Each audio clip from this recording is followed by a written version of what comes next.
A lot of children, a lot of kids want to be NBA players when they grow up, but let's not kid ourselves. That probably isn't going to happen for most of them. It's important to be honest with kids, but it's even more important that they are honest with us, and that is where Jimmy Kimmel, Lie Detective, goes to work.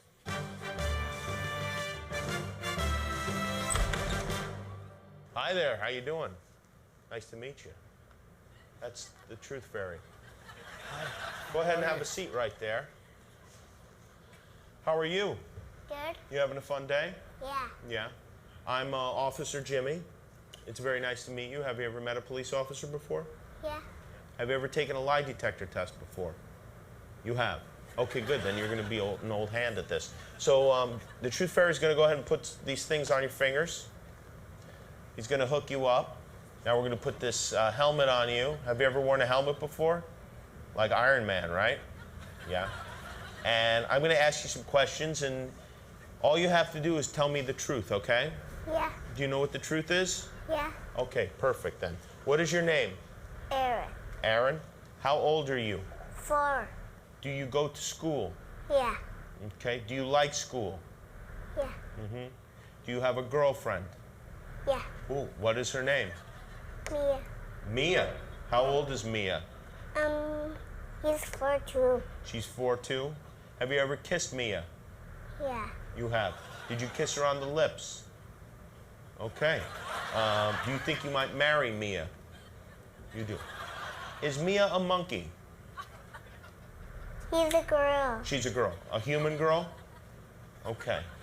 Have you ever been to space? Okay, I'm going to ask that again. Have you ever been into space? Yeah. Okay, the machine is saying no. When did you go to space? For 5 days. For 5 days? And where did you go? To the moon? Yeah. Uh-huh. And did you have fun on the moon? Yeah. What kind of things did you do on the moon? Play there. Oh, that's very interesting. Very interesting. Will you go to the moon again soon? Yeah. Okay. Do you have any pets at home? Yeah, there. What do you have? A sheep and a hippo. You have a sheep and a hippo? Something went crazy here. Is this a real hippo? Yeah. Is this a stuffed hippo? No, it's pretend. It's a pretend hippo. Okay. Do you ever pick your nose? No? Yes, I did. You did, yeah. Yeah. Sometimes, right? Yeah. And then do you ever eat it? No? Yes, I did. Yes, you did? Okay, good. All right. Well, thank you very much, Aaron. I appreciate your time. The Truth Fairy is going to unhook you now and take the helmet off you. We'll see you on the moon, okay? Yeah. A lot of children, All right, we're just going to start with the same question. Do you ever pick your note? Ready? Everybody? Yeah. Perfect. Me too. Me too.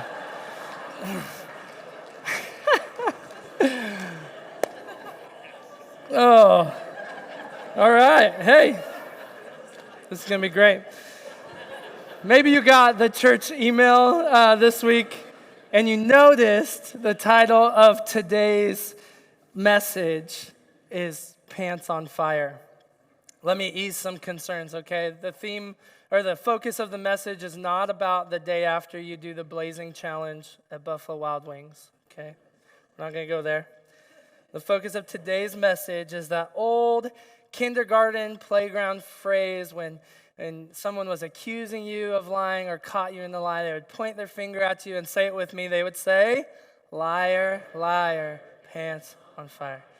Good job. While I was researching this week and getting ready for this, I found some really interesting facts about lying. And I think it's also, I can't help but think about how it's really funny how they come up with these. Most of the research I found and the statistics I found were received from interviews of people who claim to be liars. Maybe you missed that, but can we trust them? I don't know. I don't know if all this stuff is made up or not. There's one statistic that says 70% of all liars claim to be willing to lie again. What are you supposed to do with that? Is that real? Did they lie? I don't know. There's another interesting one that claimed this. Check this out. It claimed that men are actually 3 times more likely to lie than women. Anyone want to say amen? Which I think is really interesting when I think about it, because it seems to me like women are 3 times more likely to talk than men. And so men aren't talking as much, but lying way more. It's interesting. I think maybe a woman lied about that statistic. But anyways, lying, false witness, false testimony, deception, whatever you want to call it, that's our focus today as we continue in our Wayfinding series through the 10 Commandments, and we enter in and come upon commandment number 9. It reads something like this, Exodus chapter 20, verse 16. You shall not give false testimony against your neighbor. The Brandon Bible translation kind of simplifies it and like this: don't lie. Simple enough, right? Don't lie. But is it? Is it simple? I used to always think growing up that this was a really black and white issue. Don't lie, always tell the truth. There's right and there's wrong, so make sure you're on the right side of it. Don't lie, always tell the truth, no matter what. And there's actually some people who kind of believe this. There's this idea that stems a little bit from this commandment, and it's called radical honesty. Radical honesty. And basically what radical honesty is that you're supposed to say anything that comes to your mind when it comes to your mind. There's no secrets. There's no deception. There's no filters. Lord help us, right? Anything that comes to your mind, you're just supposed to say it. Just be honest about all of your thoughts. Does anyone think that's a good idea? Just the people who came up with it? Yeah.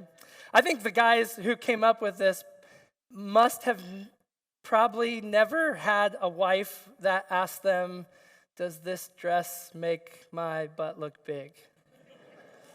And if they did, they don't have that same wife anymore. She gone. But you can't verbalize every thought that comes through your head. That just seems like a terrible idea. So it just makes me think maybe this commandment isn't exactly black and white. If so, what do we do with people like Corrie ten Boom, who lied during the Holocaust to save the lives of others? Was she breaking a commandment and sinful in her love and compassion? Or what do we do with places in Scripture where the similar stuff happens? Well, look at one. In Exodus chapter 1, starting at verse 15, it says this: the king of Egypt said to the Hebrew midwives, whose names were Shiphrah and Puah, good baby names, write them down. When you are helping the Hebrew women during childbirth on the delivery stool, if you see that a baby is a boy, kill him. But if it's a girl, let her live. The midwives, however, feared God. And because they feared God, they did not do what the king of Egypt had told them to do. They let the boys live. Now, obviously, the king of Egypt sees little boys around and figures it out. And he summons the midwives and asks them, why have you done this? Why have you let the boys live? And the midwives answered Pharaoh, Hebrew women are not like Egyptian women. They're vigorous and give birth before the midwives even arrive. They lied. They just made that up, right? And so it says, so God was kind to the midwives. And the people increased and became even more numerous. And because the midwives feared God, he gave the liars families of their own, right? So what do we do with this? God says in his 10 Commandments, and this story took place before, but we assume that this was always God's plan for the best way to live, right? God says, don't lie. And then God rewards the Hebrew midwives for lying. What do we do with that? And the struggle is, if we want to faithfully follow Jesus, if we want to become more and more like him, if we want to be authentic followers of Christ, we have to think about this. Because lying, deception, manipulation, it's a thing, right? Sometimes it almost seems like our world is just full of lies. Like it seems like these days we're skeptical about everything, right? Everything we hear or see, we're skeptical of, and oftentimes for good reason. We've been given good reason to be skeptical because everywhere we look, it feels like someone or something is always trying to manipulate or deceive or take advantage of us.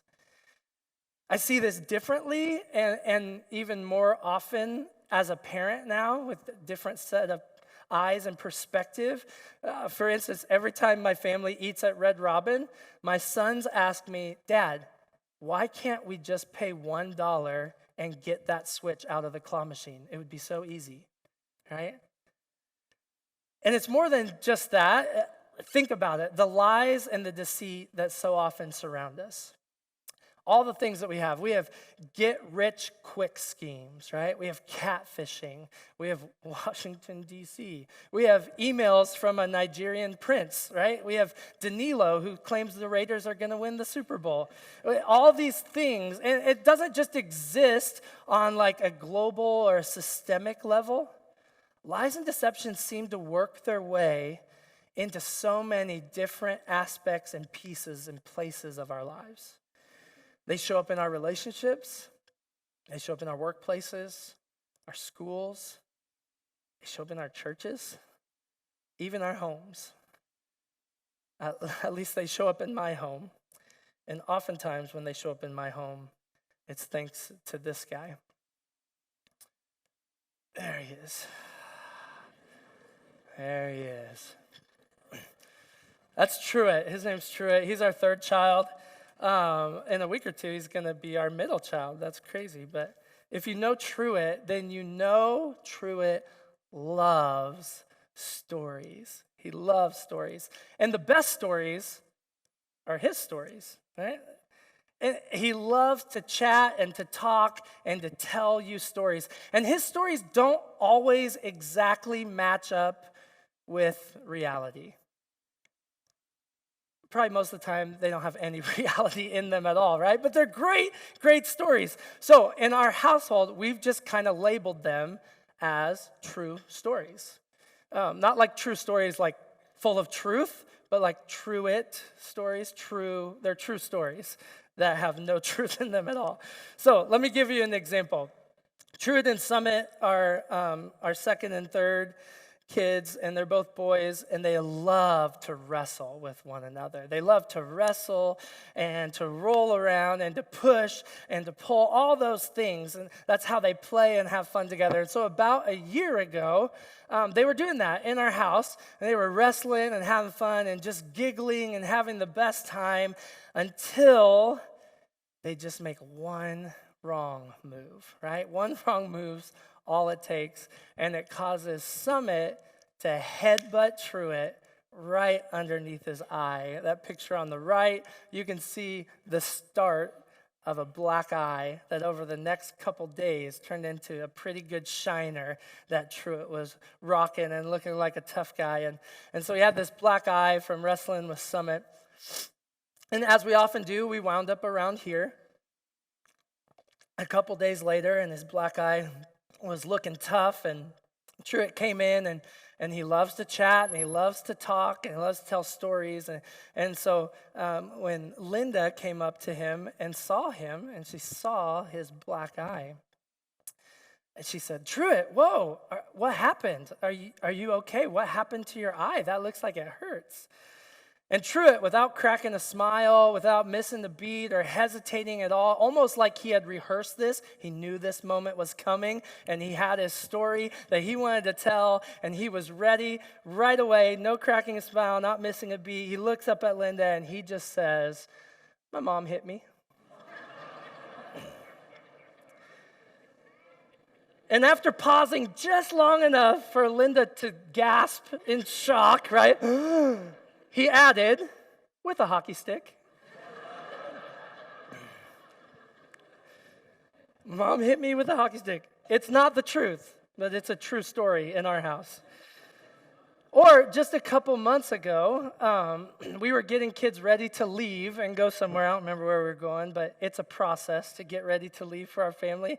So we were in the midst of that, and we had sent our boys outside into the yard so that they're closer to the van when it's time to leave, right? So they're out there. Michaela and I are grabbing timber and the last things that we need to before we leave. And all of a sudden, the door busts open, and in comes running Truett, crying hysterically, just sobbing. And so we go to him, and Michaela and I are like, whoa, Truett, what's wrong? What's wrong? What happened? Are you okay? What's wrong? What happened, Truett? And through his sobs and his tears, we were eventually able to discern that he was saying something like, Brayson hit me. Brayson hit me.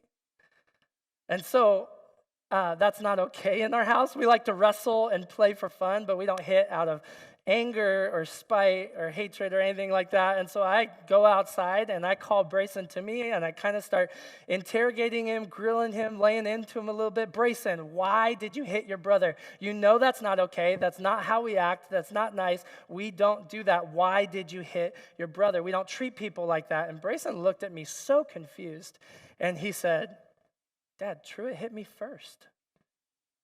So I'm defending myself. So now I have a mystery to solve, right? You know what that's like. So I go back inside. Well, what do I do with this? And I say, Truett, hey, the plot has thickened, buddy. I have some new information. And so I ask him, hey, Truett, did you hit Brayson first? And he looks at me with those big eyes just welling up with tears and conviction, like full. His heart was full of conviction. And he just says, no, I didn't hit Brayson. And you know how it goes with certain kids. You got to ask them more than once, right? You got to give them multiple opportunities to choose to be honest. And so with Truett, I asked him again, hey, Truett, listen, Brayson told me you hit him first. Did you hit Brayson? And he looks at me again, same eyes, same tears, same conviction, all the way deep in his soul. He says, no, Dad, I didn't hit Brayson. Brayson hit me. I did not hit Brayson.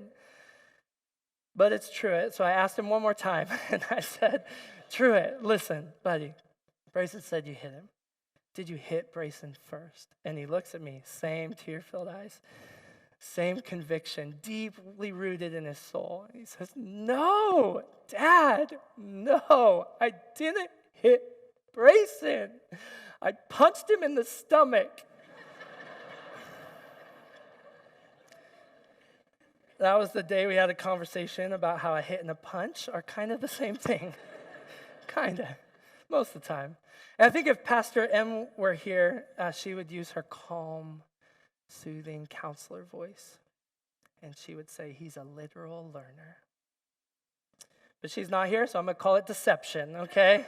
It's straight up deceiving. But lies and dishonesty, deception seem to exist everywhere, even in sweet little rambunctious Truett. And the fact is, we live in a world where oftentimes we're more shocked and surprised by acts of honesty and acts of integrity than we are by the lack thereof. So with this 9th commandment, don't lie, what is God getting at here? I think Jesus expands on it a little bit. In Luke chapter 6, starting in verse 43, he says this, when he's teaching, he says, no good tree bears bad fruit, nor does a bad tree bear good fruit. Each tree is recognized by its own fruit. People do not pick figs from thorn bushes or grapes from briars. A good man brings good things out of the good stored up in his heart. And an evil man brings evil things out of the evil stored up in his heart. For the mouth speaks what the heart is full of. The mouth speaks what the heart is full of. So here, Jesus draws this pretty strong connection, right, between the fruit of our lips and the content of our heart. Jesus is telling us, hey, if you want to know what drives someone, if you want to know what motivates someone, if you want to know really what someone is all about, just listen. Listen to their words, because the mouth speaks from what the heart is full of. The heart is the source of it all. What you are full of always overflows out of you. What your heart's full of always overflows out of you. Whether that's love and compassion and kindness, whether that's bitterness and anger and hatred, whatever it looks like, anything in between, it always overflows out of you. And I think this part of the Ten Commandments is interesting too, because it almost seems as if God is like walking through our whole anatomy, telling us, hey, if you want to live a way that leads to life, like the fullest life, this is how you do it tangibly. Like, hey, with your hands, don't steal. Don't steal, don't take. That just takes away and diminishes others and yourself. With your heart, don't hate. Don't hold on to that. With your eyes, don't lust. And then he gets to with your mouth. And I think what he says here in commandment number 9 is pay attention to your mouth, to your words. This is why you should be quick to listen and slow to speak, because it's out of the fullness of your heart. These thoughts, these ideas that dwell in our hearts, words are just like those thoughts and ideas putting on clothes, right? They show up and now they're on full display for anyone to see. So I think Jesus is saying here, be wise with your words. Be thoughtful, be intentional with your words, knowing that they're so closely tied to the content of your heart. Use words that bring life, not words that take life. Use words that are honest and full of grace, not words that deceive or are selfish or words that take advantage of others. Poor words are kind of like confetti. Kind of like confetti. I mean, think about it. Confetti sometimes just seems like a great idea, right? Especially in big moments. Those big moments, like when the Chiefs win the Super Bowl, right? Gotta have confetti. Or when she says yes, that's like a perfect time for confetti. Or when the couple gets married, or when Pastor John tells a joke that is actually funny, according to Eva, right? Confetti. I'll be ready, okay? I'll be ready. But in those big moments, confetti seems like a great idea, and it is, right? I mean, sometimes it is. It can really seem exciting. It can really seem fulfilling. It can even seem like a lot of fun. Like, oh yeah, I should totally say that. Or, oh, yeah, like that will make me feel better about my situation if I use those words. Or that will teach this person a lesson. Or that will help me look better in all of this. Seems like a good idea. Seems exciting. So let's do it. I didn't really ask permission for this. But it seems fun, right? It seems exciting. Let's try. Here we go. You ready? You're in the splash zone. Yes. Oh, I'm so sorry. Okay.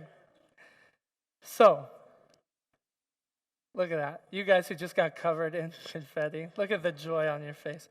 But listen to this. Just like poor words, confetti always requires someone to clean it up. And a lot of times it's really hard to clean up.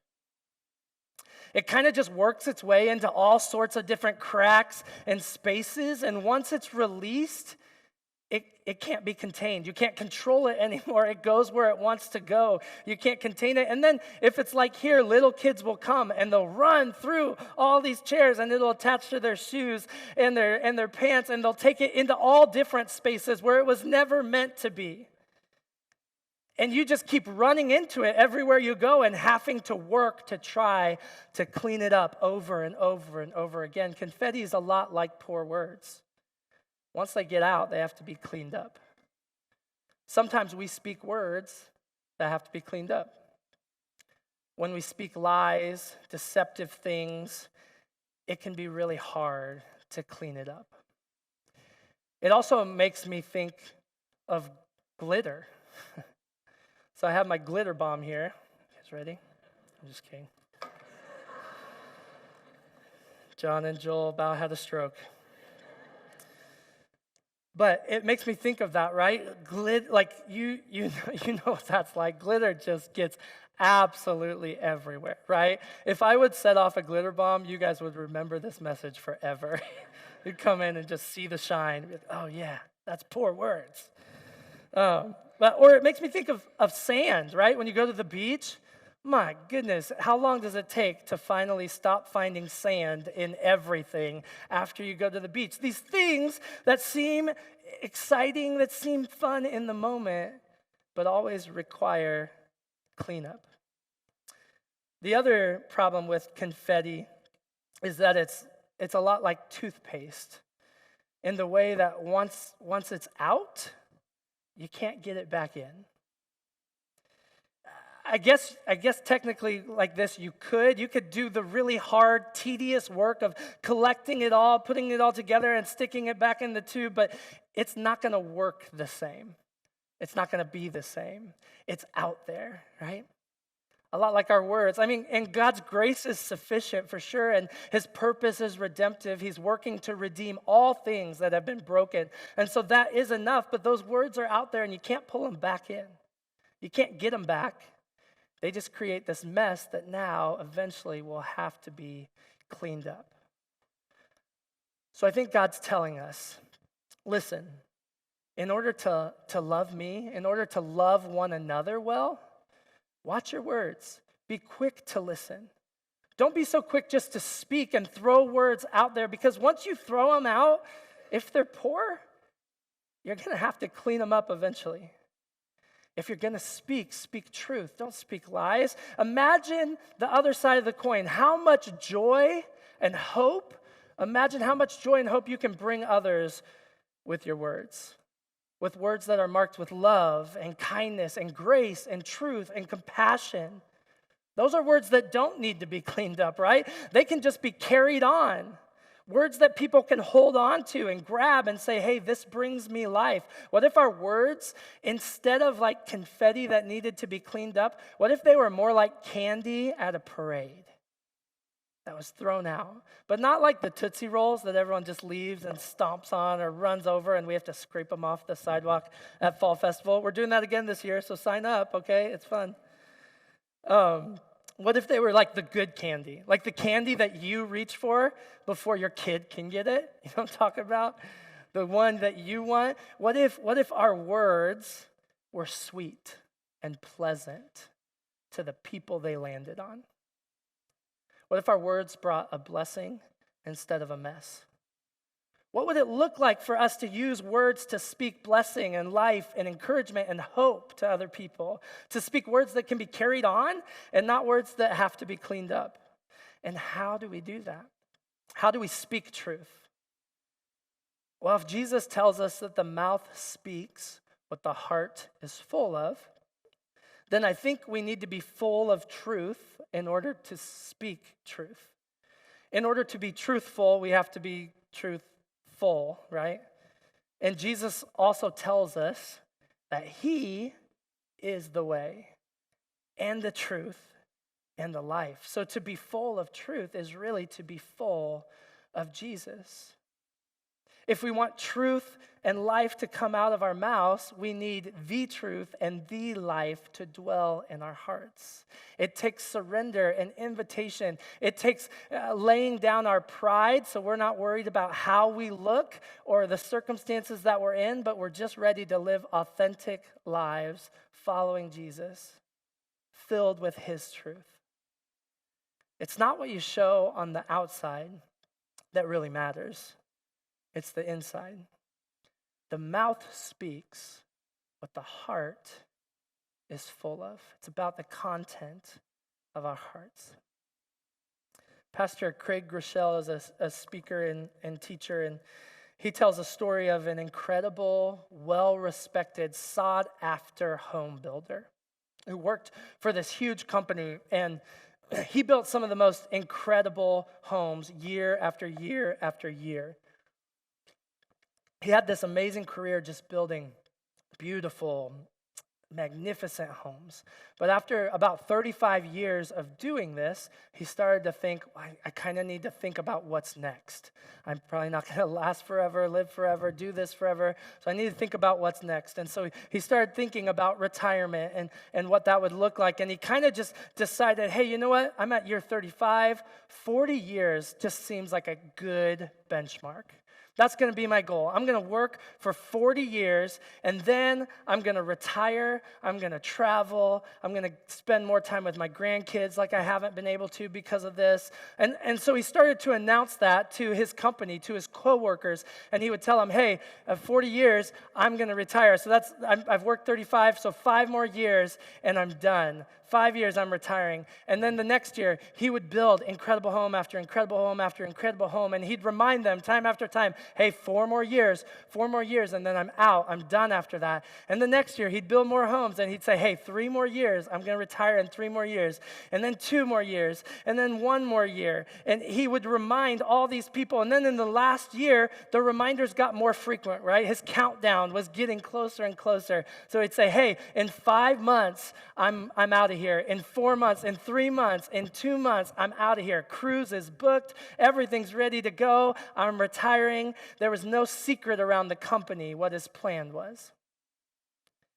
And then just 1 month before he was set to retire, the owner of the company came to him and said, hey, listen, I know your plans. I know you're so excited. I know that you're retiring in 1 month, and you've been counting down for years, but could you just do me a favor and build just 1 more home for us? And the guy was offended, right? He's like, no, no, I won't. My cruise is booked. Everything's in line. I've been telling you over and over and over, this date was coming. I'm not budging off of this. It's been great, but I'm done. I'm not going to build another house. And the owner said, listen, we've been friends for a long time. You're the best at what you do, the best of the best. You know I wouldn't ask you if it wasn't important to me, and you're the best, and would you please just build 1 more house? So reluctantly, the guy said, fine, 1 more house, then I'm out. You can mail me the check, I'm out of here. I'm retiring, last house. And so he started this project of building this final house of his career. But his heart wasn't in it. He wasn't excited about it. And this guy who normally built the best of the best, houses like you'd never seen before, he cut corners like he hadn't ever before. And he used materials that weren't as good, and he hired cheaper subcontractors that lacked integrity compared to the ones he usually used. And he just really wanted to get the house built fast. And he did. It was fast, and he was done. And from the outside looking in, nobody would ever know. But he knew. He knew that on the inside, it was far from his best work. He knew that it wasn't how it was supposed to be. At the end of the project, the owner of the company comes up to him with a big smile and just says, thank you. I know this shuffled some things around, this kind of messed up some of your plans, but we knew we only had you so much longer, and so thank you for just building 1 more house. This means so much. And we're so grateful for all the work, the incredible homes you've built over 40 years. We're so grateful for everything you've done. We value your work more than you could ever imagine. And so as gratitude for our 40 years of your incredible work, we wanted to give you this. Here are the keys to your new house. And the builder realized in that moment, well, hopefully we realize in this moment, and it's this: you're building your own house. You're building your own house here and now. Every decision you make, how you live, what you say, what you do, you're building your own home. Whether you do what's right or you cut corners, whether you use words to build others up or you use them to tear others down, whether you tell the truth or you tell the story in a way that benefits you, You're building your own house. And one of the foundational pieces of the house you're building is, will you be truthful? Will you be full of truth? Will you trust Jesus and surrender to him and let him guide and direct and fill you? Or will you hold on to control and lie and deceive to make yourself feel better or look better? Do we trust him enough to release? What kind of house are you building? Maybe you're here this morning and you're thinking, phew, I have already built my house. Like I was done a long time ago and now I'm just living in it. And the good news is you can always remodel, right? You can always take down walls or move them or tear into them, rewire, whatever. You can always remodel. And so what kind of house do you want to build? What kind of house do you want to live in? What do you want your life to look like?